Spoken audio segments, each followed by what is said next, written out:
Hello আপু, high. আপনার outfit কষ্ট জানতে পারি? হ্যাঁ বলতে পারি, বাট তুমি শুনতে পারো কিনা সেটা তো বুঝতেছি না। শোনার পর তোমার রিয়েকশনটা কি হবে? লোড নিতে পারবো না। না না, আমার মনে হয় না লোড নিতে পারবা। ওকে।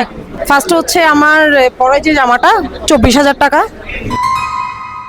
আর আমার শুজ হচ্ছে 20,000 প্লাস হচ্ছে এগুলা আসলে চাপা না, তুমি আমি জানতাম তুমি অবাক হবা।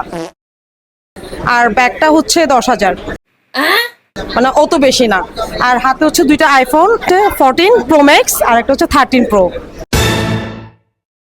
হাতে একটা গোল্ডের আংটি দেখতেছি। হ্যাঁ, এটা হচ্ছে আমার জামাই আমাকে অ্যানিভার্সারিতে গিফট করছে 50,000। একটা ঘড়ি আছে আপু হাতে। এটা আসলে অনেক কম, 15,000। ওকে আপু, একটা সানগ্লাস আছে মাথায়। হ্যাঁ, এটা গুচি ব্র্যান্ড। কি করে শুনবা? হ্যাঁ অবশ্যই, আমি জানতে চাচ্ছি। কাউকে বলবা না কিন্তু, এটা খুবই সিক্রেট। আমি হচ্ছে আমার জামাইয়ের টাকা গায়েব করি। কি?